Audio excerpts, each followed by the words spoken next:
Voilá! Estamos ao vivo aqui na minha página, esperando o pessoal chegar. Uma live super bacana, principalmente quando a gente fala sobre um assunto bem legal. E aí o pessoal vai chegando e a gente vai cumprimentando. Muito legal. É um barato live porque agora mesmo já estava avisando, né, que amigos começando lives também. A gente tem aí um monte de gente fazendo lives praticamente toda noite, o que é bacana de pensar que tem muitos conteúdos, né? Isso é muito legal, porque cada um dentro de um tema, abordando assuntos interessantes. E no nosso caso aqui hoje a gente vai falar sobre um assunto que sempre chama muita atenção, falar de resiliência, né, da capacidade que a gente tem para superar, né, os nossos desafios e o quanto essa tal da resiliência é importante, principalmente quando a gente fala de resiliência humana, né, que é muito legal. Olha só quem está aqui, uma galera muito legal, Patrícia, Ronange, Mestre de Saias, Carol Porto, que está firme lá na campanha da Fernandinha, Cida, boa noite Cida, muito legal, sempre presente também. Eu e Roberto a gente atrai um público, digamos, bem seleto, né? Bem segmentado, então é muito legal ver as pessoas, inclusive muitas das pessoas que participam das nossas lives também fazem lives, né? A gente troca muito, às vezes a gente faz uma live aqui e aí num outro dia a gente está conversando com outra pessoa. Semana que vem tem uma live com a Carol Porto, também Ronange, a gente vai ter uma live para falar sobre vários assuntos. E aí, vamos lá. Nosso queridíssimo pode chegar. Vamos entrar. Seja bem-vindo. Muito legal. E aqui um monte de coraçõezinhos. Se por acaso você... Olá, boa noite. Boa Se noite, por tudo acaso bem você aí? chegou Boa a... noite, pessoal. Tudo bem. Se você entrou agora na live, dá o aviãozinho para divulgar para as pessoas que você gostaria de ouvir nosso bate-papo aqui sobre esse tema, que é sempre bacana. E se por acaso você ainda não curtiu, né, as nossas páginas, né, tanto no Instagram como lá no YouTube, também temos o canal no YouTube com vários vídeos, vários conteúdos bacanas. Para quem não me conhece, que está entrando pela primeira vez, meu nome é Ari Brito, a gente está fazendo essa super live, esse encontro aqui no meu Instagram, mas a gente sempre reveza, eu e o Roberto, né? Uma vez a gente faz aqui, outra lá no Roberto.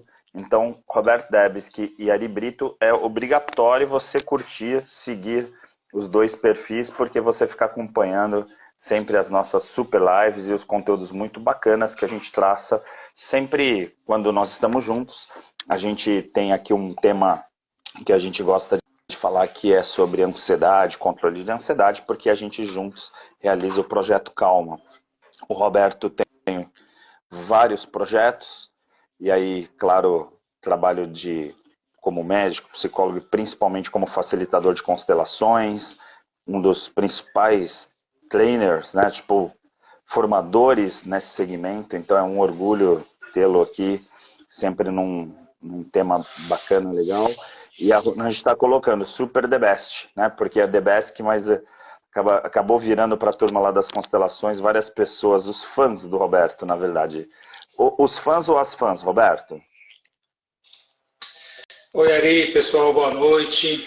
Olha, eu não sei esse negócio de fã, né? Eu acredito que a gente faz um trabalho que a gente agrega pessoas. Então as pessoas ficam junto, elas brincam, colocam esse negócio de The Best, a Runange e tal. Mas é assim, estamos juntos, crescendo juntos, aprendendo, né? Uns já estudaram um pouco mais, outros estão chegando, então eu não vejo esse negócio de fã, né? Fã, assim, até eu sou fã de várias pessoas e, na verdade, os mestres que a gente segue, né? Aqueles que trabalharam e trouxeram um campo de conhecimento. Então, isso é algo que, sei lá, eu deixo para os outros falarem, né? Eu acho que a gente Sim, tem um grupo aí se formando de bastante tempo já, né? No Consciência Sistêmica, como você falou, já foram 7 turmas que nós facilitamos, então mais de 200 pessoas aí que passaram por esse processo de ampliação da consciência, o qual eu também passei, né? Então é um caminho e feliz de estar aqui com você mais uma vez, a gente poder falar sobre esse tema da resiliência, que é um tema assim muito interessante, até para quebrar alguns paradigmas em relação a ele, né? Porque já tem conceitos até que vão além um pouquinho da resiliência, a gente vai poder trabalhar isso hoje aqui nesse bate-papo, né? sim. E muitas pessoas têm falado assim, quando eu divulguei, né, eu mandei para vários grupos, né, vários a gente até faz parte juntos, e o pessoal me mandava no particular falando, né, falando, nossa, incrível, que bom, não vou perder, tal. Inclusive algumas pessoas estão aí já, porque esse tema me interessa muito, eu preciso adquirir mais resiliência, eu preciso melhorar minha resiliência. Então, assim, por incrível que pareça, e eu lembro disso há alguns anos, né, quando a gente ia dar palestra, né, ainda nem era online, né, presencial, a gente ia dar uma palestra sobre resiliência, as pessoas ficavam assim, mas o que é resiliência? Ainda ficava pairando no ar um pouquinho esse conceito, né, que na engenharia já é tão tradicional, claro, mas a resiliência humana, né, que é esse conceito que a gente trata aqui dentro da linha do comportamental, dentro da psicologia, dentro do desenvolvimento humano, né? Então, aí as pessoas ficavam em dúvida. E hoje me parece que esse assunto já está meio consagrado, assim, as pessoas não entram numa live como essa, né, no encontro de nós dois, para querer saber o que é resiliência. A gente pode até dar um básico, passar alguns conceitos, inclusive dentro de, ó, até a Maria Júlia está falando isso. Afinal, a resiliência é bom para quem é resiliente? já começou com os dois pés ali, muito bom, questionando. Mas a verdade é que muitas vezes a gente buscou, né, o desenvolvimento humano e principalmente a gestão da emocionalidade, a inteligência emocional, para tentar justamente aprimorar os conflitos, para a gente melhorar a nossa comunicação, para reduzir os conflitos em relação aos nossos pares, né, as pessoas mais próximas e assim por diante. E aí, de repente, hoje muita gente fala de resiliência. Eu lembro quando a gente entrevistou no Pessoas de Valor o Carmelo, né, que no Brasil é uma das pessoas que mais conhecidas nesse segmento, escreveu, né, o livro sobre resiliência e tal, e aí depois foi propagado. E é engraçado como hoje está todo mundo alinhado com esse conceito e todo mundo fica babando para assim, eu quero dicas para melhorar a minha resiliência. Roberto, dá para melhorar a resiliência depois de 1 ano e meio de pandemia? Eu acho que nós já até fizemos isso sem saber, né? Quando nós passamos por esse período tão difícil, estamos passando ainda, na verdade, né, com essas ondas, esses picos e essas baixas, quando todo mundo acha que tudo melhorou, vem uma nova onda, ou já veio, com tantas dificuldades, com essa questão de nós precisarmos nos reinventar. Como você falou, você assim, passou, né, na frase que você disse, algo que é um sinônimo de resiliência. Então, assim, quando nós fizemos palestras que ainda não eram online, ou seja, essa questão da pandemia nos ensinou e nos trouxe com a resiliência também novas metodologias, inclusive de divulgar o que a gente está trabalhando em muitas outras pessoas e tal. Então, a resiliência, né, como essa capacidade de superação, na verdade, vamos até quebrar alguns paradigmas hoje, né, quando a gente fala em resiliência, que o pessoal já tem essa noção e se imagina em geral que os resilientes são os mais fortes, né? Nossa, eu sou forte, então eu sou resiliente. E não, o contexto mais, vamos dizer assim, que aborda isso não é a força, é a flexibilidade. Flexibilidade. Os mais resilientes são os mais flexíveis, os mais adaptáveis. E aí, né, quando a gente fala isso, a gente sabe, tem uma árvore, num vendaval, num temporal, as árvores que sobrevivem, que não caem, são aquelas que são flexíveis, que vão e vêm com o vento. Então, na verdade, a força da resiliência, a força da adaptabilidade, né? Então, isso é um mecanismo, inclusive, anti-estresse, a gente que trabalha tanto com essa questão do estresse, né? Com a questão da ansiedade, no Projeto Calma e tudo mais. Então, os resilientes são pessoas que conseguem lidar com todas essas dificuldades, e nós estamos passando por um momento mundial de muitas dificuldades, ainda não acabou, né? E com essa flexibilidade, com essa adaptação, você vê que hoje a gente está aqui fazendo uma palestra, abordando pessoas em vários locais, né? As empresas se reinventaram, as pessoas se reinventaram, a medicina, a psicologia, a gente atendendo online, fazendo teleatendimento, telemedicina, tudo isso também veio a ser aprimorado por conta de uma pandemia que trouxe tanto sofrimento, tanta dificuldade. Então, quando a gente consegue lidar com isso, se adaptar e voltar disso, inclusive, vamos dizer assim, mais forte, mais adaptados, isso até vai além da resiliência. Que, como você falou, o conceito da resiliência vem da física. E ela fala de um material que é submetido a uma pressão e retorna ao estado original. Então, eu pensei muito, já estudei muito sobre isso, como você, a gente gosta desse tema, e eu diria que isso é um conceito, para mim, é um conceito que não é preciso, né? Porque um material que passa por uma grande pressão, e ele tem uma resiliência, ele volta a um estado parecido com o estado original, mas não é mais o mesmo.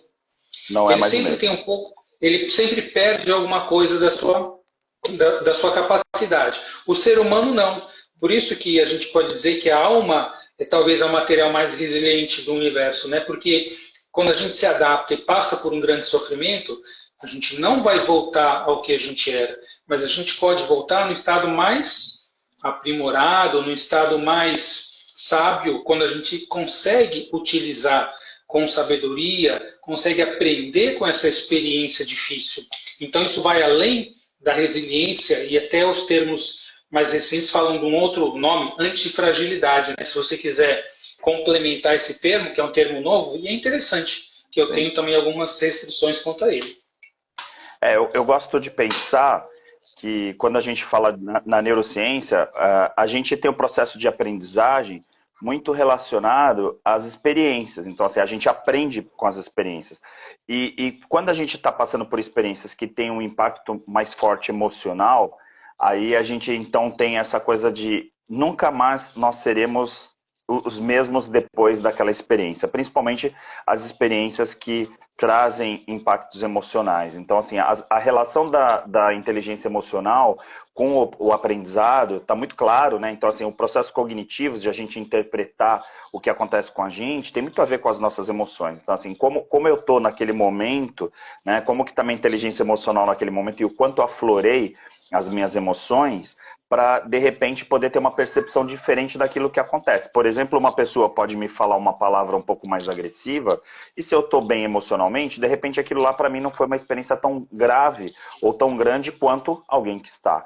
Então, de repente, a resiliência, ela também está muito ligado a essa questão da gestão das emoções. Quer dizer, como a gente coloca ou o quanto a gente coloca de emoções nas experiências que a gente passa. Porque talvez para uma pessoa que tenha uma dinâmica de vida um pouco mais agravada, né, ou mais restritiva, por exemplo, ela passar por uma limitação, por exemplo, numa pandemia, ela teve algumas restrições, talvez para essa pessoa não tenha sido tão grave, tão impactante quanto uma pessoa que tinha tudo sempre muito disponível e aí de repente perdeu algumas coisas. Então, assim, a emoção que aquilo traz da restrição é muito maior do que aquele outro que já está acostumado com aquela restrição. Então, a gente vê, depois de 1 ano e meio, né, pelo que eu tenho sentido, conversado, agora a gente já voltou às aulas, né, presenciais, algumas, então eu tive a oportunidade de debater já em algumas salas de aula, você também nos treinamentos, a gente sentir que muitas pessoas voltaram diferentes porque elas precisaram principalmente aprimorar essa percepção das emoções em relação a essas experiências. Isso é muito bacana, muito legal. E tem, assim, para complementar isso, eu gosto muito de uma fala do Rubem Alves, né? Eu acho o Rubem Alves fantástico, né? E ele fala assim, ele coloca a experiência da ostra, né? Que a ostra, quando ela tem um grão de areia que entra nela e aquilo machuca e é pontudo, né? Ela faz uma pérola para se proteger. Então, ele diz assim que ostras felizes não fazem pérolas, né? Assim como pessoas totalmente felizes, nossa, está tudo maravilhoso, está tudo bem. Se a pessoa não tem uma busca interior, né? Pessoas felizes, elas muitas vezes felizes no sentido assim, estou na zona de conforto, estou acomodado, a pessoa não vai sentir necessidade de criar. Então, eu digo que os buscadores dos nossos treinamentos, dos nossos cursos, nós mesmos, enquanto buscadores, sempre estamos querendo ir além, aprender mais, ampliar a consciência. Mas será que não está bom? Chega, você já fez sei lá quantos centenas de cursos, por que você continua fazendo? Não é que tem uma dor que faz buscar, não é uma dor doída, como o Rubem Alves fala, né? Na verdade, é uma coceira, né? Talvez que ele chama de curiosidade, que ele chama de uma vontade de além de aprender mais, né? Então, nós temos isso dentro de nós, as pessoas que estão aqui também. Então, na verdade, nem sempre tudo tem que estar tudo 100% positivo e também nem negativo, né? Aquela questão que a gente, hoje até dei uma entrevista sobre isso, falando de positividade tóxica, né? Que está tão em alta hoje, essa questão do good vibes only. Não só pode ter sentimento bom, só pode ter coisa boa. Gente, isso é um mundo falso, é um mundo de poliana, isso não existe. Isso leva as pessoas a um sofrimento grande, né? Eu chamo da ditadura da felicidade. Exatamente. Isso não funciona, porque isso não é real, na verdade. Quem de nós não passa por desafios, por problemas e também por coisas boas? Então, quem fala assim, não está tudo ruim ou está tudo bom, está excluindo alguma coisa. Está deixando de ver, de perceber algo. Então, na verdade, nós sabemos que tudo que nós excluímos vem com força. Então, se a pessoa vive no movimento da positividade tóxica, não, só tem coisa boa, só existe coisa boa, então a pessoa está excluindo uma parte da experiência, talvez uma emoção negativa, um sentimento negativo. Não adianta a gente excluir as emoções, os sentimentos, eu sempre digo, eles são sinais de alerta. Eles servem, tanto os bons e principalmente os negativos, para nos mostrar que existe algo que a gente tem que olhar, existe algo que nós temos que colocar a nossa atenção e procurar. Então, quando eu sinto medo, por que o medo? Não tem que ter medo, tem que ser... Não, todo mundo pode ter medo e deve ter. O medo nos protege, ele é um sinal de alerta que, de repente, existe algum risco, algum perigo. Então, não tem medo. Não quero ter medo, eu não quero ter tristeza. A tristeza mostra que talvez a gente não esteja correspondendo aos nossos próprios valores. A raiva significa que nós talvez estejamos indo contra aquilo que a gente deveria ir, ou alguém está fazendo algo contra. Então, todas as emoções negativas, elas têm uma função, elas têm um propósito, e elas podem servir para nos fortalecer, para ampliar essa questão da resiliência. Então, nunca deixe de lado algo que você está sentindo, né? Olhe para isso e busque muitas vezes ajuda. A gente precisa se colocar disponível para ser ajudado se nós não conseguirmos olhar para isso e fazer algo de útil, de saudável com aquilo que nos chega, né? Então, essa questão da positividade tóxica é algo realmente muito importante da gente olhar e não acreditar em tudo que a gente vê em rede social, né? Porque essa questão que nossa, um mundo perfeito, as pessoas estão bem, só mostram coisas boas, né? Então, isso não faz parte do mundo em que nós vivemos, faz parte de uma matrix, de uma ilusão. E a gente precisa estar muito atento quanto a isso para não sofrer também. Agora, uma coisa que me chama bastante atenção também quando a gente fala da resiliência ligada à questão da flexibilidade, é que muitas vezes as pessoas trabalham, e não só inteligência emocional, mas trabalham a vida inteira, né? E aí até no caminho do autodesenvolvimento, para construir as suas forças. E aí as pessoas ficam com a percepção de que precisam ser cada vez mais fortes, mais determinadas, mais corajosas, e aí a gente trabalha aquela questão, principalmente na psicologia positiva, das forças de caráter, lá do Seligman e tal, que trabalha essa coisa da coragem, da bravura. Então, assim, eu preciso ser cada vez mais forte para poder resistir aos desafios que vêm. E aí vem algo que você traz, né, que é importante, que é a questão da flexibilidade.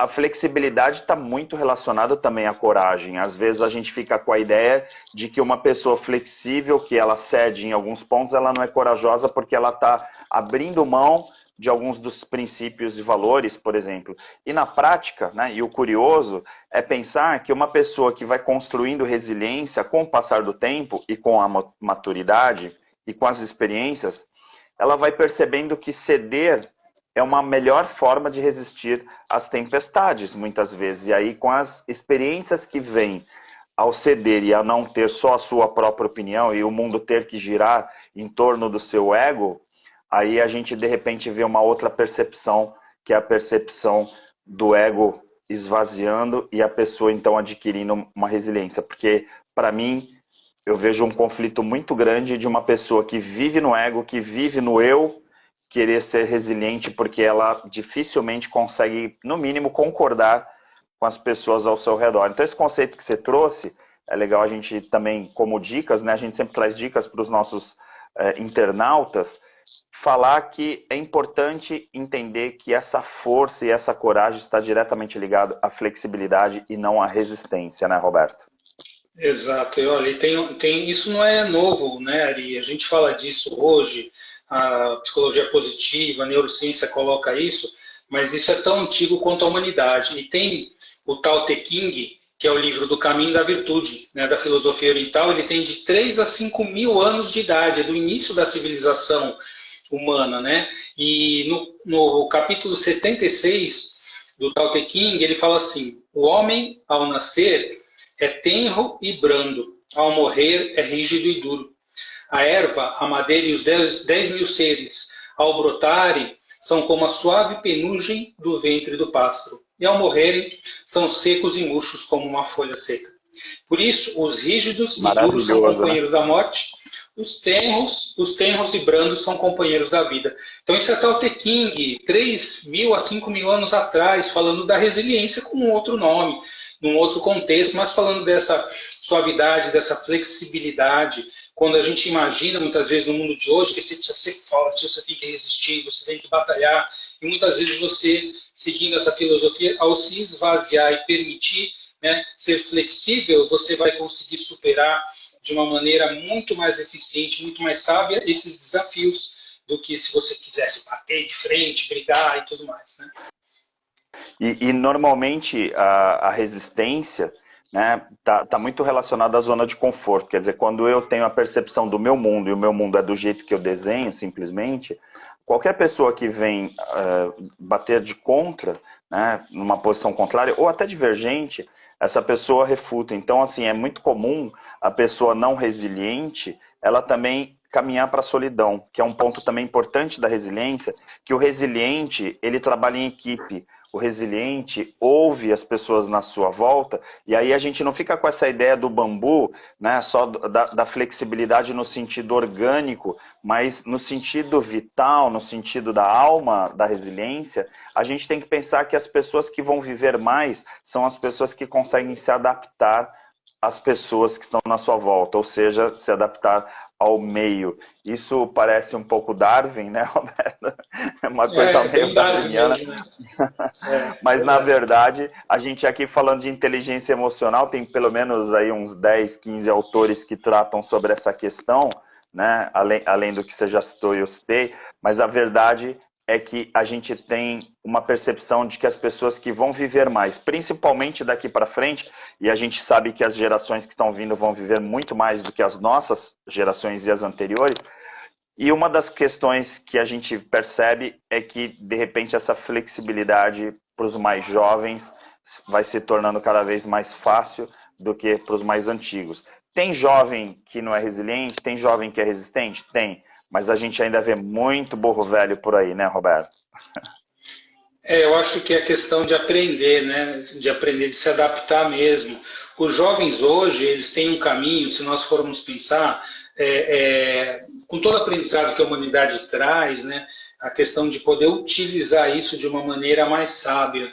Então, quando a gente fala hoje, né, para os nossos filhos, nós temos ainda, você tem filha criança, tem filho jovem, a gente fala assim, mas procura pensar dessa maneira, né, procura olhar de repente para isso, e às vezes os jovens vêm ainda muito, né, precisando se firmar sua identidade, então aquela questão assim de não, quando a gente foi adolescente, a gente também é assim, né, porque os adolescentes, eles, para se individualizarem, né, eles precisam muitas vezes ir contra tudo que é colocado, né? Tudo que vem dos pais, tudo que vem das gerações anteriores. Eu estava falando isso no grupo de estudo de ontem, né? Eu trouxe esse tema também.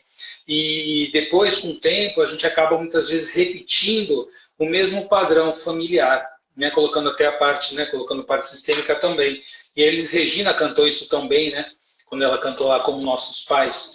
Então, aquela parte, ela fala assim, apesar de termos feito tudo o que fizemos, ainda somos mesmos e vivemos como nossos pais.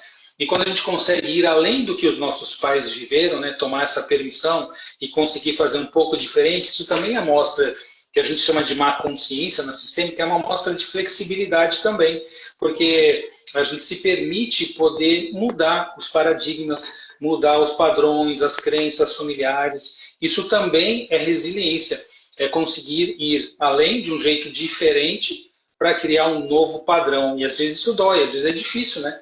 É muito mais fácil a gente manter a resistência e repetir um padrão que às vezes não foi nem tão efetivo, até que trouxe sofrimento também, né? Sim. A Eliana está colocando que o jovem muitas vezes acaba se revoltando, tal, se rebelando contra esse sistema, né? contra as conformidades, e de certa forma isso também traz, né? Porque uma coisa é resistência no sentido de resistir e resistência no sentido de transformar, de mudar o que seria, digamos, um padrão dentro de um modelo da sociedade ou daquela família e assim por diante. E algumas pessoas têm colocado aqui, aí a Renise, que está aqui, obrigado, Carol, né, um monte de gente colocando aqui comentários, Ronange e tal, e de repente alguém colocou aqui a questão da culpa, né, como trabalhar o amor próprio, né, sem se sentir egoísta de você, de repente, querer ser do seu jeito, poder tocar a tua vida sem ficar só olhando para os outros e, de repente, também ser resiliente. Como que fica essa questão da culpa, Roberto? Olha, a culpa é algo que o adulto sempre vai ter. Nós sempre vamos viver com culpa. Aquele que quer viver na inocência só pode ser infantil, porque só criança que não tem culpa. E assim que ela começa a crescer e se conscientizar do seu padrão familiar, ela começa a sentir culpa, porque vai ter que seguir um, porque vai ter que seguir o outro, porque vai sentir medo, enfim. Então essa questão de viver sem culpa, no sentido, quando a gente olha sistemicamente para isso, a gente vai basicamente escolher entre duas culpas, a culpa infantil ou a culpa adulta. Né? É ideal que a gente procure seguir um padrão da culpa adulta, e eu vou explicar o que é isso. Então, quando a gente vem de um sistema familiar, a gente segue um modelo inconscientemente. A Ronan estava colocando e tal, você falou da questão do ego, o Jung coloca que a gente tem que, essas três instâncias, né, que seria a máscara, a sombra e o self. Então, a gente ir além da máscara e da sombra, penetrar na sombra, ver toda essa questão difícil, todo esse parâmetro familiar que a gente muitas vezes precisa ir adiante, seguir, fazer um pouco diferente para poder chegar no self. O self é a essência. E quando a gente chega no self, a gente percebe que a pessoa... Eu faço essa pergunta muitas vezes nos grupos, quem é a pessoa mais importante do mundo para você? Né? Quem é a pessoa mais importante e quem deveria ser? Então, geralmente as pessoas falam, é minha mãe, meu filho, meu marido, minha mulher, enfim, né?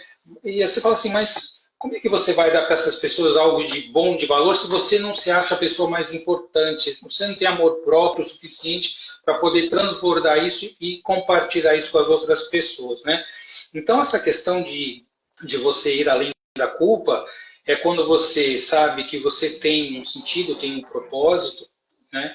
E você consegue trabalhar e fazer um pouco diferente daquilo que você sente a obrigação inconsciente de fazer, que é seguir os mesmos parâmetros da família. Então, um exemplo prático.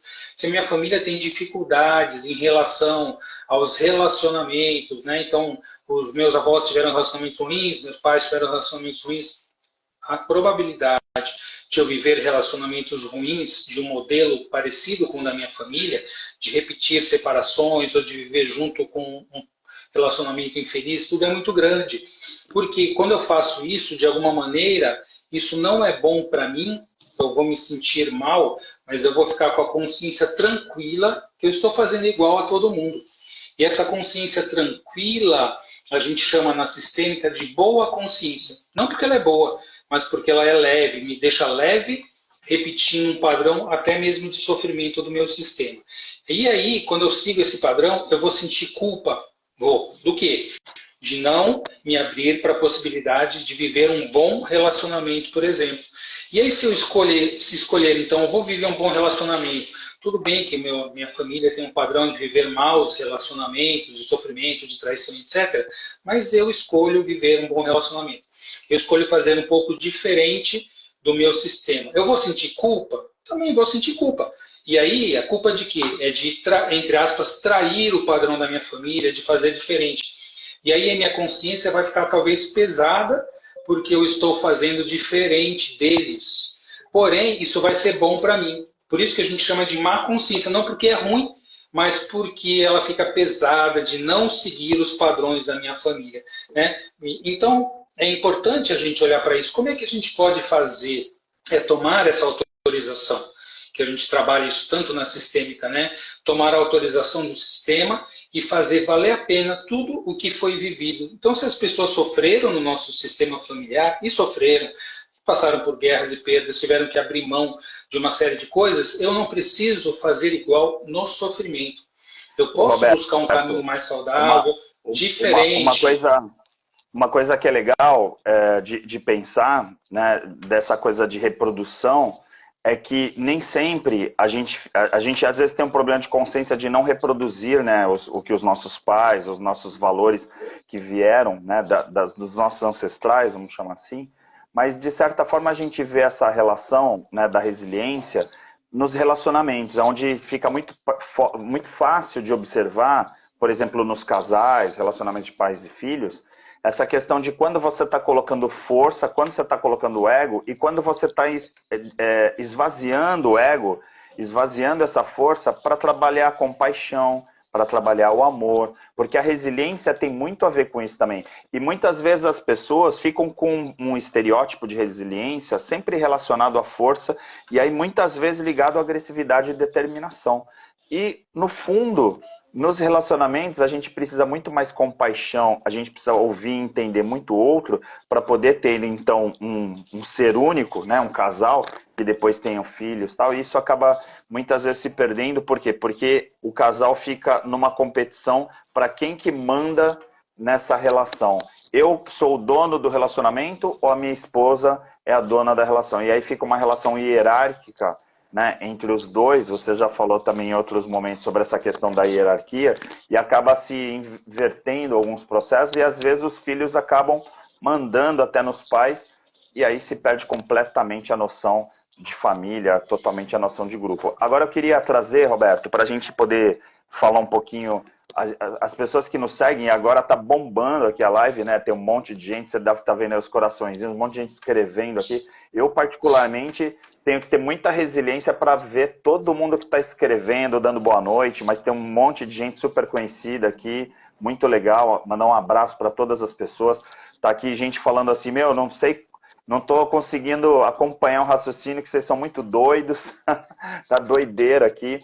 E tem algumas pessoas, por exemplo, que passaram por aqui, que estão aqui. Caso do Pauê, que é um grande palestrante, né, já participou também do Pessoas de Valor, já fez Labyrinth Talks em São Paulo com a gente, né, com o Flávio Maneira. É um cara incrível, que perdeu, né, as pernas, e aí sofreu um acidente e de repente teve que superar um monte de desafios para poder hoje estar aí numa carreira brilhante, além de palestrante, atleta também. Tem uma relação muito forte. Quando a gente fala de resiliência, não tem como a gente não lembrar do Pauê, e aí muito legal ele estar aqui. Agradeço também a presença dele aqui, né, passando aqui pela live. Mas eu queria trazer aqui para os nossos internautas, Roberto, e também para quem assiste o Pessoas de Valor na televisão. Eu sempre falo isso, a gente deixar umas dicas para as pessoas. Para quem está começando agora a entender que a resiliência é um bom caminho para poder conviver com as pessoas, para poder ter um bem-estar, para poder ter um acompanhamento melhor da sua vida.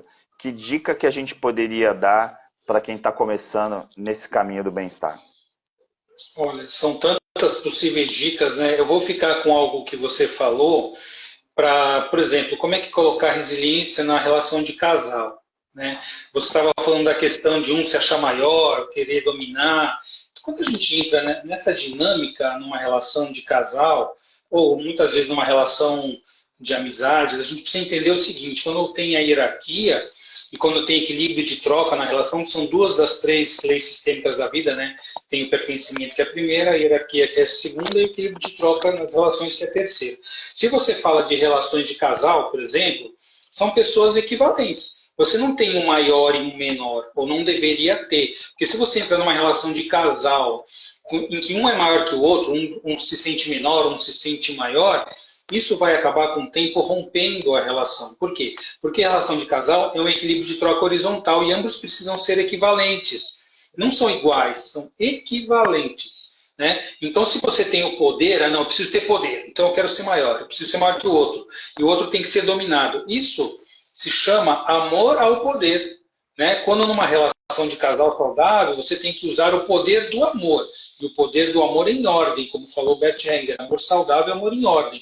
Amor em ordem na relação de casal é equilíbrio de troca horizontal. Eu dou para a pessoa que eu convivo, que eu amo, então aí eu me coloco um pouquinho acima, porque eu dei, porque fiz algo bom. E a pessoa sente isso como algo tão bom, tão bacana, que ela vai querer o quê?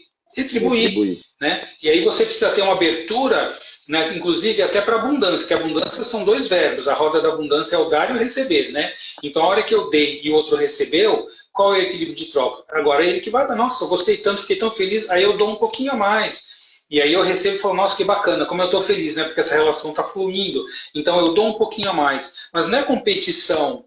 Isso é por amor saudável, é por equilíbrio de troca. Então essa relação sempre vai num crescendo. Então não tem poder.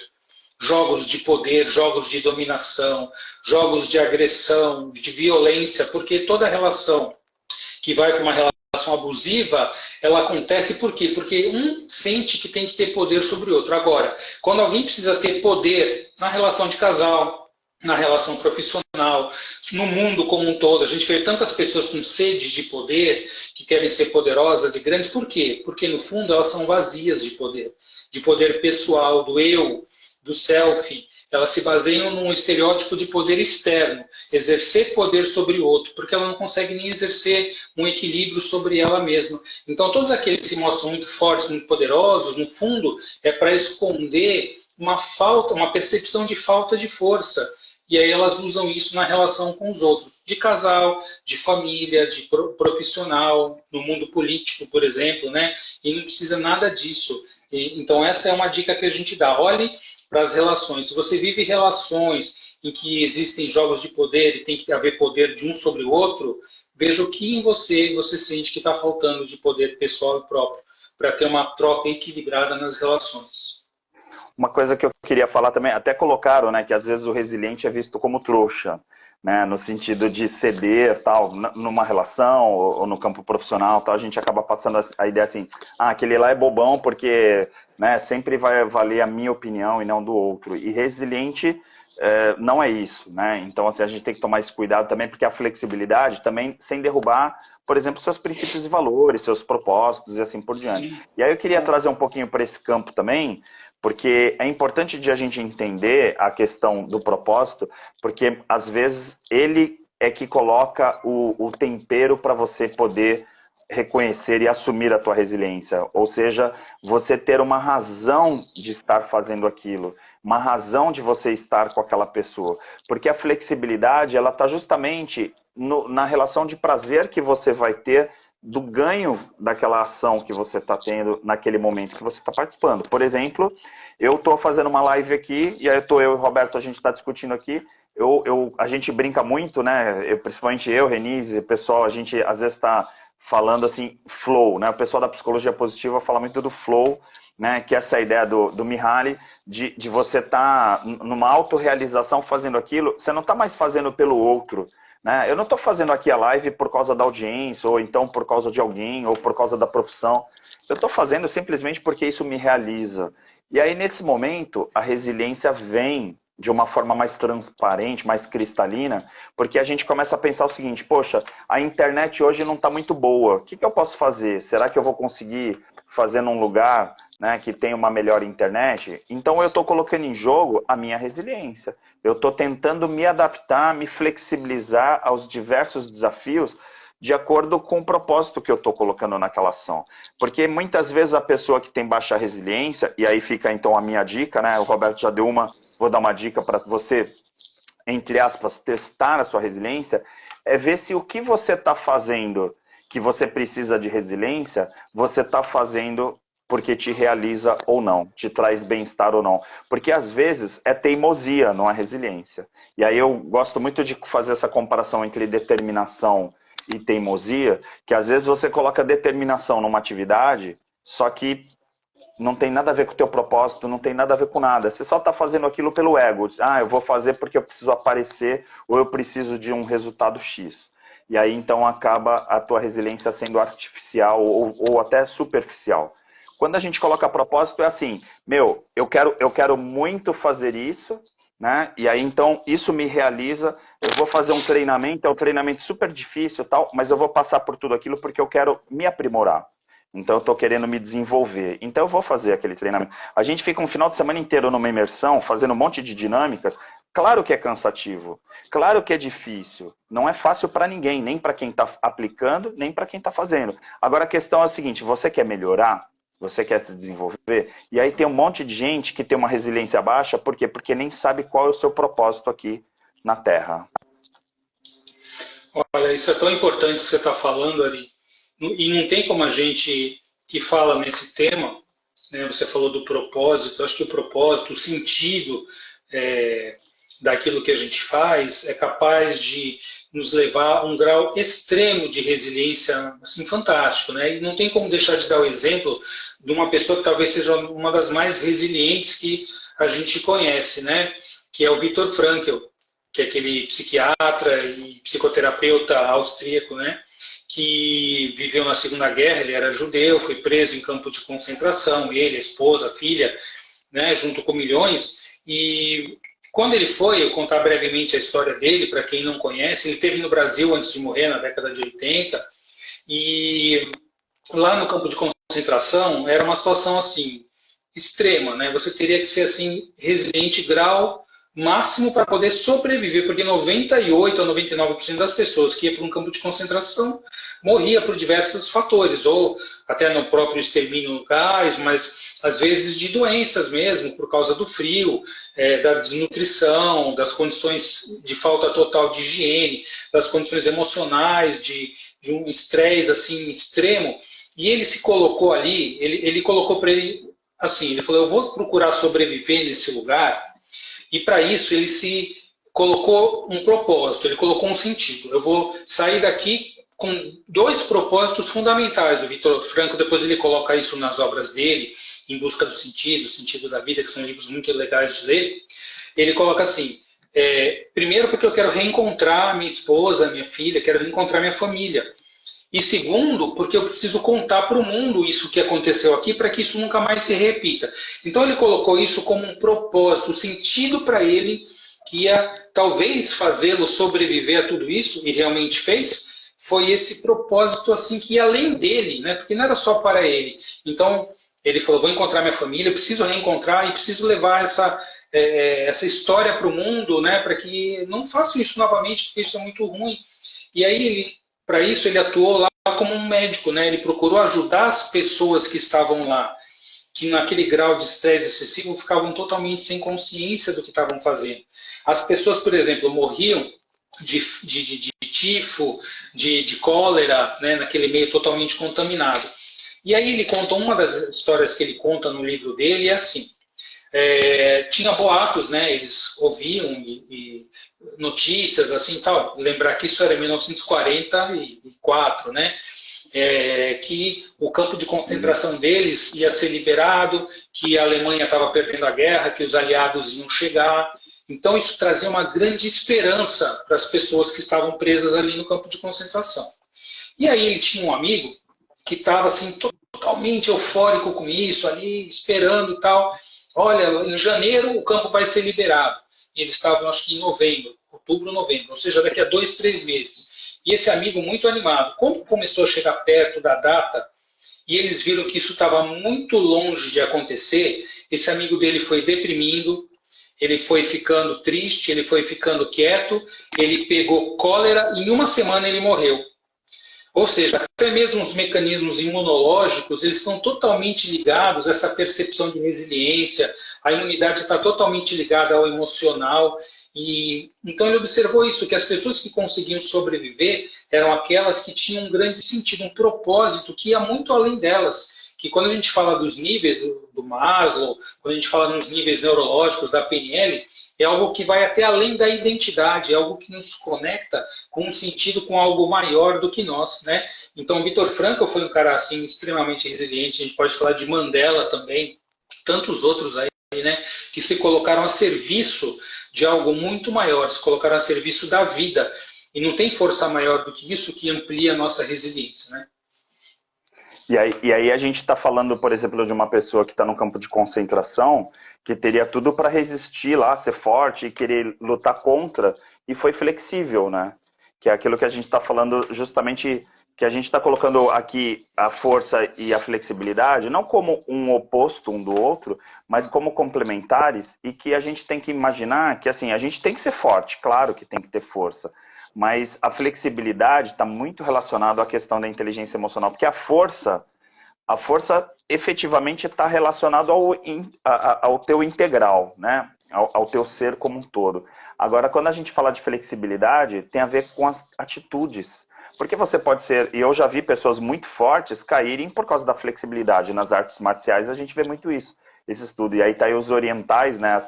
Esses conhecimentos milenares que estão lá, como você falou, de 3, 5 mil anos atrás, demonstram muito isso. Quer dizer, as pessoas mais fortes, elas caem, né? Ficam de joelho, de repente, numa situação que elas simplesmente não estavam preparadas para aquilo.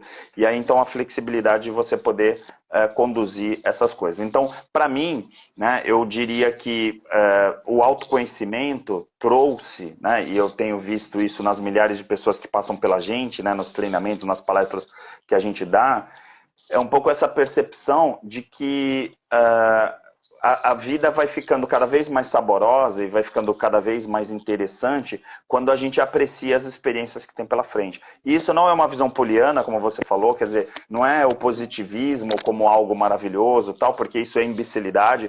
A gente vê alguns autores que escreveram essa linha de se você pensar positivo, vai acontecer tudo bem, tudo lindo, maravilhoso. Isso é até infantil para o campo da neurociência hoje em dia, com tudo que já foi desenvolvido. Mas a gente tem noção de que, por exemplo, se as pessoas tiverem um pensamento positivo e aí tiver uma produção, por exemplo, de dopamina, trabalhar com o sistema de recompensa e tudo mais, a qualidade de vida vai ser muito melhor, porque a imunologia, inclusive, vai ser muito melhor, as pessoas ficam resistentes nesse sentido também, né? Tem a questão do sistema imunológico que é muito relacionado a essa questão da resiliência também, né, Roberto?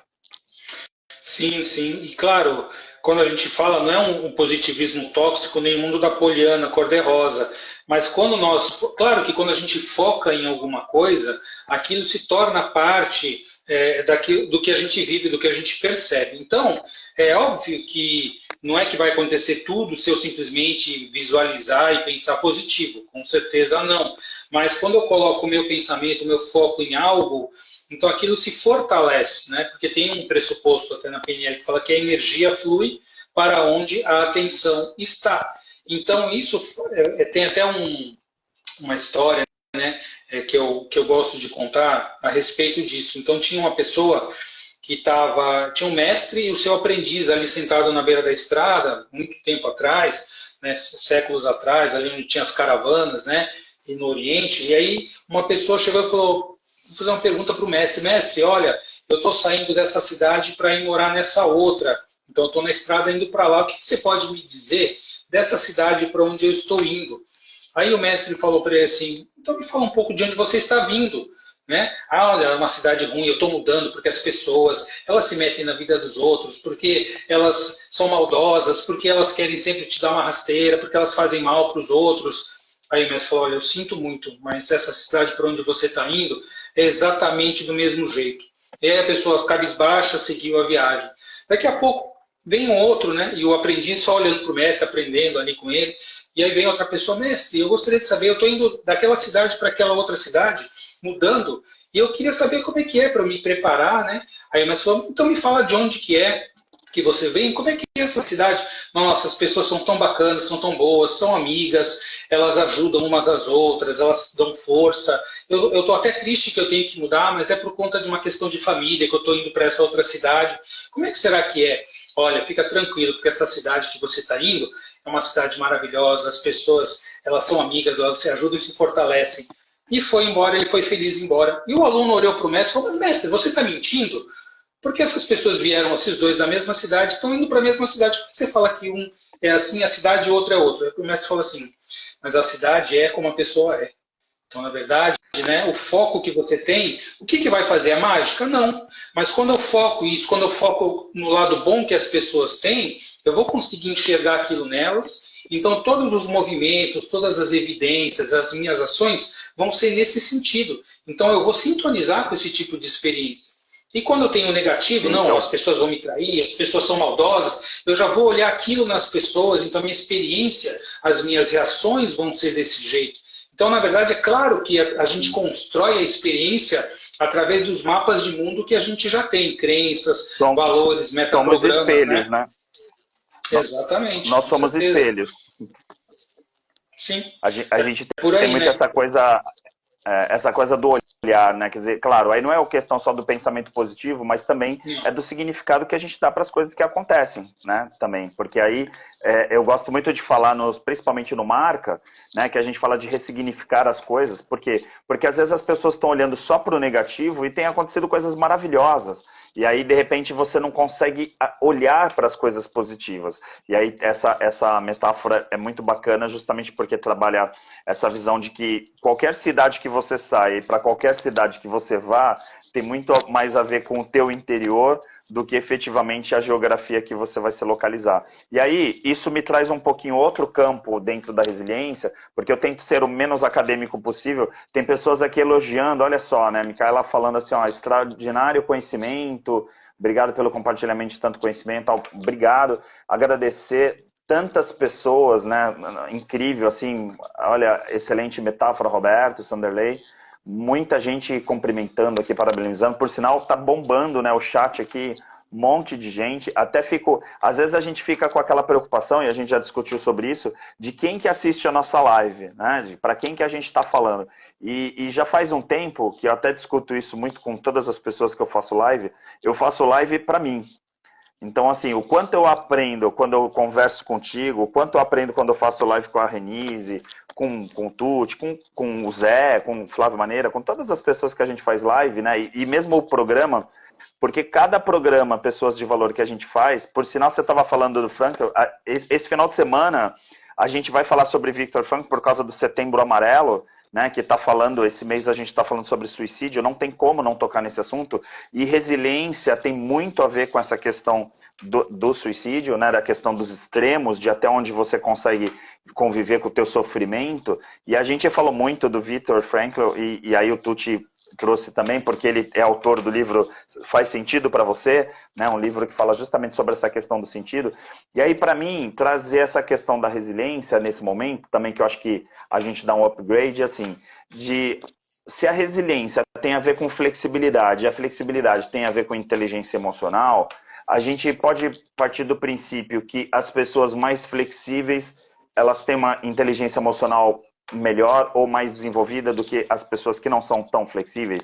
Dá para tirar essa lógica por esse ponto, assim? O que você acha? Eu acho que tem um paralelo interessante aí, né, Eri? Porque se uma das características, né, da inteligência emocional é você conseguir se adaptar, né, a flexibilidade faz parte disso, né? A flexibilidade, a persistência, a não teimosia, né, a vontade de aprender, a abertura para o novo, né, a vontade, a empatia. Então, todas essas características positivas, né, que a inteligência, a psicologia positiva coloca, a inteligência emocional fortalece, eu acho que tem sim esse paralelo, né? Então, quando a gente consegue ter essa flexibilidade, e lembrar, gente, flexibilidade é você ser flexível à situação, é você não ter, não, só tem um jeito de fazer. Não, se eu só tenho esse jeito de fazer e aquilo não der certo, como é que eu fico, né? É como se fosse assim, se eu só tenho um martelo, tudo que eu tenho que encontrar na minha vida tem que ser prego. Mas se tiver um parafuso, se tiver uma rosca, eu faço o quê? Então eu tenho que ter possibilidades de ter alternativa A, B, C, de ter novas, De repente, aquilo que eu quero depende de recursos internos, de recursos externos. De repente, mudou alguma coisa que não depende só de mim. Então, eu não posso ficar rígido e fixo numa só possibilidade, porque senão essa rigidez pode me quebrar realmente a hora que não funcionar aquilo. De repente, se eu tenho outras possibilidades, ou até às vezes eu não tenho possibilidade, mas eu estou aberto para aprender e criar novas oportunidades, novas possibilidades, então isso é flexibilidade, isso amplia, claro que o grau de inteligência emocional. Então a gente precisa trabalhar dessa maneira quando a gente está num mundo em que é um mundo complexo, em que é um mundo que as coisas mudam no dia a dia, né? Então, o exemplo que a gente falou aqui, gente, se a gente hoje em dia faz tanta coisa online que a gente nem imaginava fazer, eu fazia já constelação online individual antes da pandemia, mas agora multiplicou. A telemedicina abriu um caminho novo, o próprio Conselho Federal de Medicina ampliou a abertura para você fazer teleatendimento, fazer teleorientação, foi por cima de leis que estavam lá, que falavam, não, tem que ser desse jeito. Com a pandemia, eles flexibilizaram e vão voltar a conversar sobre isso, talvez para regulamentar melhor, quando a pandemia passar. Então, a pandemia é algo dificílimo, que traz ainda, e está trazendo muito sofrimento, porém, por um outro lado, com flexibilidade, com novas possibilidades, ela ampliou até o campo dos relacionamentos, podendo virtualizar isso, né? Podendo trazer a possibilidade. Hoje em dia tem congressos online, que você não via isso antes. Hoje em dia a gente constela em grupo online. Onde já se imaginou isso antes da pandemia? Eu não via ninguém fazer. Pode ser que tivesse já consteladores fazendo. Hoje a gente faz isso no grupo de estudo toda semana. A gente constela em grupo online toda terça-feira à noite. Quer dizer, isso é flexibilidade. Eu vejo como uma flexibilidade e como alternativas que você encontra para quando vem uma crise. Então, crise, o próprio ideograma de crise chinês, né, da filosofia oriental, fala assim, crise é perigo e oportunidade. Então, a hora que acontece algo de negativo, muito perigoso, um risco, você encontra uma oportunidade de fazer aquilo funcionar diferente. Isso não é flexibilidade? O que você acha? Muito. E principalmente tem a Cléia falando, né, que eu estou em sofrimento e tal. Muitas vezes a resiliência está definitivamente relacionada a você não querer resolver tudo sozinho. Então, eu tenho falado muito isso, né, até no próprio Instagram, né, as pessoas que me seguem sabem disso. Às vezes a pessoa, eu coloco lá, por exemplo, coloquei lá TPA, aí de repente transtorno de pensamento acelerado, aí as pessoas, tipo, eu tenho, não sei o que, eu falo, meu, vai procurar ajuda. Sabe, não tenta resolver tudo sozinho. É o caso, por exemplo, uma pessoa que está sofrendo, que está com sofrimento grande, que de repente está querendo tirar a própria vida, aí as pessoas falam, que absurdo, o cara tirou a própria vida, então a menina tirou a própria vida. Ninguém sabe o sofrimento que aquela pessoa está passando. Agora, a grande questão é a gente identificar qual é o sentimento que está naquela relação, naquele momento. Por quê? Porque às vezes a gente fica assim, eu preciso ser forte, né? Estou me sentindo fraco. E às vezes você está passando por um burnout, você está sob estresse enorme, justamente porque você está tentando mostrar sua força. E a tua força já ultrapassou muito tempo, e você é muito forte. Você não é fraco, só que o fato de você ser muito forte, você acaba ficando rígido, e aí você não pede ajuda. Eu tenho visto muitas pessoas mesmo, que estão tentando se ajudar a si mesmas como se fosse algo muito simples, apertar um botão, ler ou assistir uma live. Assisti a live aqui agora, eu não preciso mais de ajuda. Absolutamente não. Né? Vai procurar. A gente está fazendo aqui, não é por conta da campanha do Setembro Amarelo, não, mas assim, a gente tem perdido pessoas próximas simplesmente porque ficaram com a sensação de que eram fortes e eram resilientes e não precisavam de ajuda. Ou pior, a família falou assim, isso aí é mimimi, você não precisa de nada, psicólogo é coisa de louco, psiquiatra então é coisa de maluco. E isso é um grande mito, um grande preconceito que tem matado muitas pessoas. Eu trato disso no Pessoas de Valor essa semana, Roberto, e eu trouxe alguns dados da OMS, se você me permite trazer aqui. O suicídio é a 4ª causa de morte. Então, assim, tem gente morrendo mais de suicídio do que câncer, de outras doenças. Então, quando a gente fala assim, não vamos falar de suicídio porque de repente atrai, não sei o que tal. Não, a gente precisa falar que se você está em sofrimento, você precisa procurar ajuda. Para com essa coisa de achar que vai fazer lá uma terapia ou vai fazer um curso de um final de semana. E olha que eu faço cursos de final de semana e eu posso falar com maior tranquilidade. Por quê? Porque não é assim, eu vou fazer lá qualquer técnica milagrosa e vai resolver. Não, é um processo que tem que ir lá na causa. E para isso você tem que fazer uma jornada. É uma jornada. Então, assim, sair da depressão, sair de um estresse, sair de um burnout, dependendo do nível que já está, se já está crônico ou não, precisa de tratamento. Então, assim, a gente sempre fala do Roberto, né? Poxa, o Roberto sabe o quanto sou fã. O Roberto é psicólogo, é médico, aí foi lá, fez constelações, tem um monte de especializações. Eu fui lá, fiz um monte de especialização, mestrado. Aí chega alguém que fala assim, eu fui lá, a moça leu umas cartinhas e resolveu meu problema. Fui lá num terapeuta holístico, tal, resolveu meu problema. Gente, quando você está querendo saber se você vai procurar namorada, tal, e quer ir num cartomante, com todo respeito a todas as linhas, aqui não é preconceito que eu estou colocando em jogo, mas assim, cada um na sua área. Então, no momento que você está, por exemplo, com dúvidas em relação aos teus sentimentos, em relação à tua força, em relação, inclusive, às tuas emoções, é o momento de você procurar ajuda. Não queira resolver sozinho. Sabe por quê? Porque aí depois, quando você perceber que não pode mais se ajudar, aí o desespero vai estar muito alto e aí de repente você não consegue ajuda mais com ninguém. Então pensa nisso, tá? Aqui eu não estou sendo apocalíptico e por favor, né, que não me entendam mal, espero que não entendam mal, porque aqui eu falo como neurocientista, que tem especialização em neuropsicologia, psicologia positiva, um monte de especializações. E tomam cuidado, o Roberto sabe disso, quem trabalha comigo, eu não atendo individualmente. Pra vocês terem uma ideia, quer dizer, assim, eu que tenho todas as especializações, se uma pessoa vem, queria marcar uma consulta contigo, eu não consulto. Por quê? Porque eu sempre indico alguém que está preparado para fazer isso. Agora, eu posso dar palestra, posso dar treinamento, claro, e faço muito bem, obrigado. Agora, é diferente, então tem que ter um profissional que esteja preparado para fazer aquilo, para poder fazer um tratamento, para poder te orientar.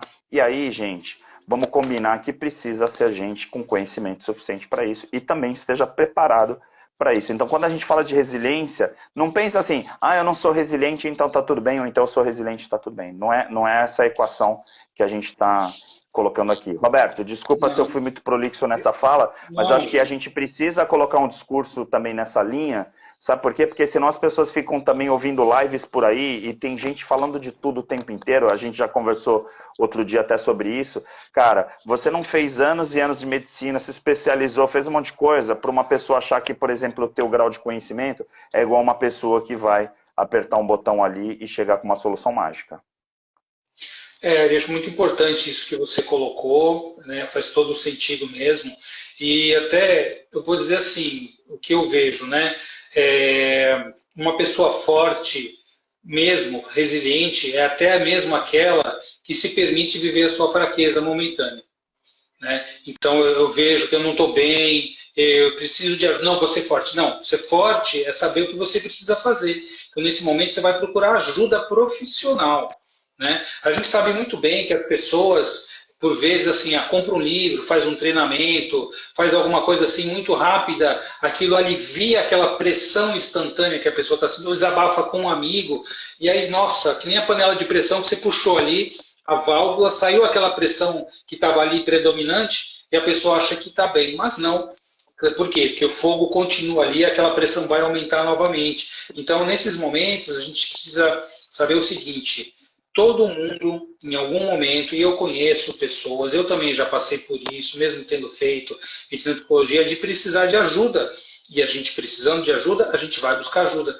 Né? Não, eu sou forte, eu não preciso de ajuda. Não, isso não é forte, isso é ser teimoso, isso é ser cego, é não enxergar. No momento que você vive, você está numa crise, você precisa de uma ajuda, procure um profissional, por indicação, um profissional que as pessoas saibam que é um bom profissional, que está ali disponível para ajudar, para aprender. Isso não é sinal de fraqueza, isso é sinal de força e resiliência. Eu posso garantir para todo mundo que é assim. Então, existem horas em que isso vai acontecer na vida de qualquer um. Todos nós passamos por ciclos na vida, por diversos ciclos. E a vida está ali, é como uma escola. Nós estamos numa escola e tem alguns momentos em que a gente não... Nossa, acho que eu não vou conseguir passar de ano. essa lição está muito difícil. Então, uma experiência nossa pode ser uma frustração emocional, pode ser uma relação afetiva que não deu certo, pode ser um momento profissional financeiro ali de dificuldade, uma perda, um luto. E nesses momentos, às vezes a gente acha assim, nossa, eu não vou aguentar, eu vou explodir, eu vou morrer. Ou então, na questão, já que a gente está falando do suicídio, é a pessoa que não é que ela quer morrer, ela quer acabar com aquela dor, com aquele sofrimento. Então, muitas vezes, a tentativa de suicídio é uma medida extrema e desesperada para acabar com o sofrimento, não para acabar com a vida. E quando ela tem êxito, infelizmente, aí a pessoa não tem mais oportunidade. Mas quando ela olhar e falar assim, não, puxa, eu tô nesse momento, eu tô quase ali, deixa eu procurar ajuda, deixa eu pegar uma orientação. E às vezes as pessoas, né, têm que estar abertas e olhando, percebendo os sinais que as pessoas dão para isso também. Porque se dá muitos sinais, a pessoa começa a ter falas, não, você logo não vai ter mais problema comigo, daqui a pouco tudo vai acabar, né? Eu não, enfim, nossa, você não precisa mais se preocupar, e você olha a atitude da pessoa, a pessoa começa a querer acertar suas coisas. Então isso é um sinal franco que a pessoa está se encaminhando por uma medida extrema, que logo ela vai talvez tentar suicídio, alguma coisa assim. Então nesses momentos a gente precisa estar muito aberto, muito atento, e se isso é comigo que está acontecendo, não desista da vida, busque ajuda, porque tudo tem um fim, sempre. Então as coisas boas, infelizmente, acabam, mas as coisas ruins também acabam.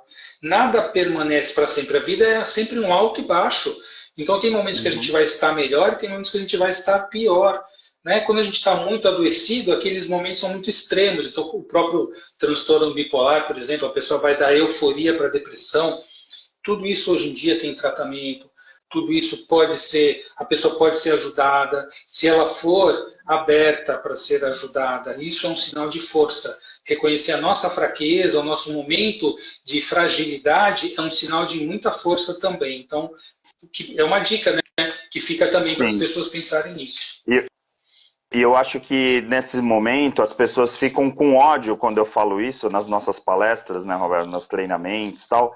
Mas assim, eu posso até admitir o teu ódio, eu não vou ficar preocupado com o teu ódio, mas se você reconhecer isso que eu vou falar agora, porque o que o Roberto acabou de falar, né, tem uma palavra, e essa palavra não é resiliente, essa palavra se chama humildade. Então assim, o caminho para começar a jornada da resiliência está relacionado à humildade.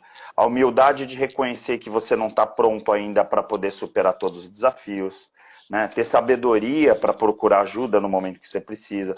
Uma pessoa humilde, ela vai procurar ajuda. Uma pessoa humilde, ela vai ouvir o outro. Uma pessoa humilde vai esvaziar um pouquinho o ego. Então, assim, um exercício que a gente precisa começar a exercer no dia a dia, e às vezes eu fico sempre fazendo, eu particularmente gosto muito desse exercício, é de ficar nas relações pensando se eu estou colocando humildade naquela relação ou não. Por exemplo, eu estou sendo humilde com a minha filha, ou eu estou sendo arrogante, né, prepotente com ela porque eu sei mais. Eu como professor, eu estou sendo prepotente? Né? Então o professor que entra na sala de aula achando que já sabe tudo, muito provavelmente esse professor vai ter uma baixa resiliência. Na primeira porrada que esse professor levar de um aluno falar isso aí não é assim, ou então eu vi na internet que é diferente, qual é a reação desse professor? Ele já fala, cala a boca que eu sou o professor, né? Ele vai reagir de forma agressiva. A violência está diretamente ligada a essa questão. Então, conforme você começa a colocar um olhar humilde, e aí humilde tem a ver com conceitos que colocaram aqui, várias pessoas contribuíram com palavras aqui para essa live, colocaram amor, compaixão, né? Temperança, tranquilidade, né? Porque a ansiedade está muito ligada a isso. Quando a gente fala lá no Projeto Calma, muitas vezes vai falar, eu tenho ansiedade. Às vezes não é ansiedade. Né? A gente falou isso outro dia. Às vezes pode ser um outro sentimento que está sendo confundido com ansiedade. A ansiedade, às vezes, é um efeito colateral daquilo que você quer muito e, às vezes, você não está conseguindo porque você não está colocando, por exemplo, uma resiliência ou uma determinação, um compromisso naquilo.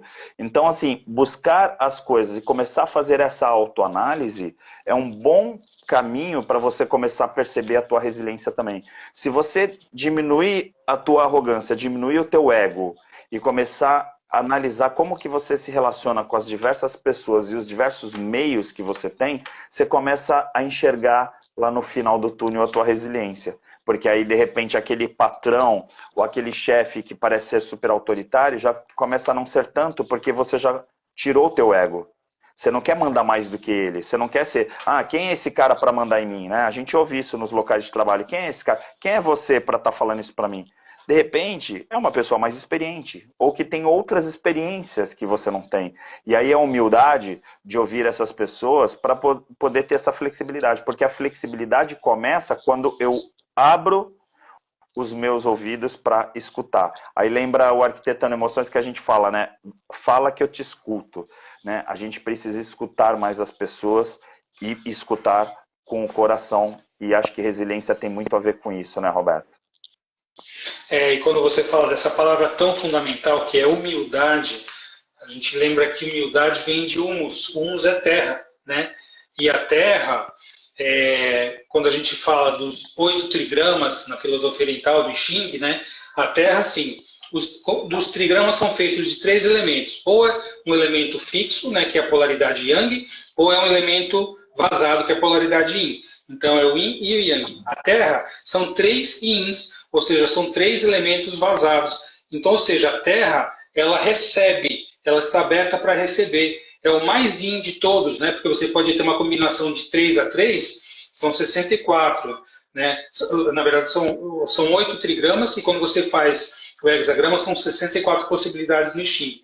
E a Terra é o 3 aberto, os 3. Então, a Terra, a humildade, é aquilo que recebe, que está aberta a acolher. Então, nesse momento de risco, de necessidade que a gente encontra, que a gente seja humilde para reconhecer que a gente não pode tudo, ninguém pode tudo, e vai ter momentos em que a gente vai estar bem e outros que a gente não vai estar. Então, está aberto para receber nesse momento a ajuda que a gente precisa também. Tem momentos que a gente vai ajudar e tem momentos que nós vamos necessitar de ajuda. E isso é o Yin e Yang, né? São as polaridades da vida.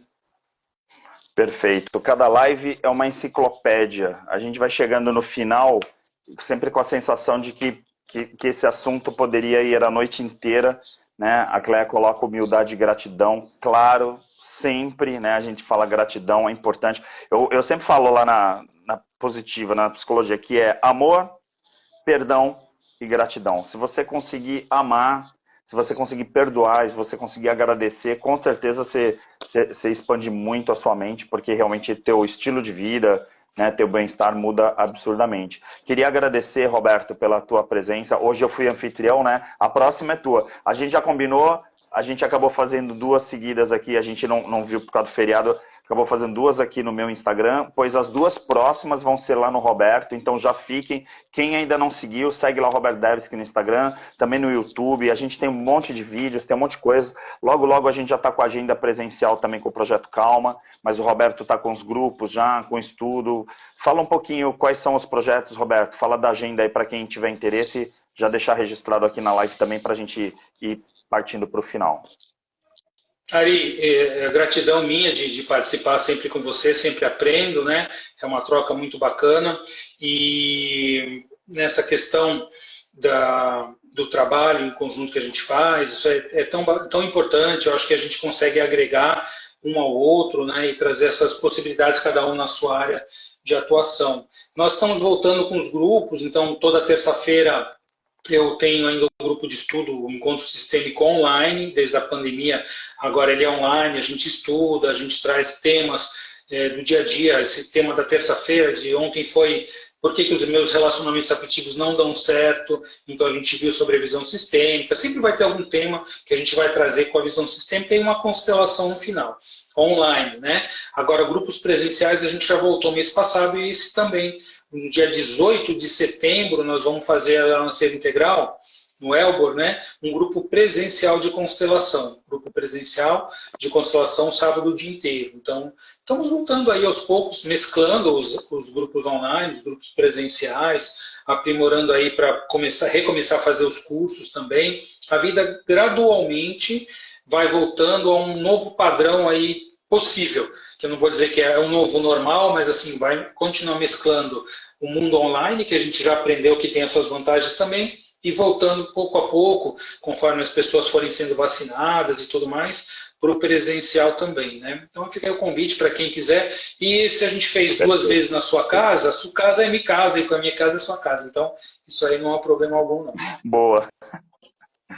Perfeito. Então já fica aí na agenda de vocês, as próximas semanas a gente fazendo o Super Live já no Instagram do Roberto, e é aquela coisa da metáfora do bambu, né? Quer dizer, conforme o bambu flexibiliza, agora a gente está preparado para voltar. Quer dizer, se a gente tivesse sido duro, rígido, a gente ia ter se precipitado e de repente feito um monte de coisas ruins. Muitas pessoas me perguntaram, poxa, mas você podia ter feito alguns treinamentos, é um grupo pequeno e tal. Pois é, poderia, né? Mas eu prefiro seguir o bambu, tá bom? Gratidão.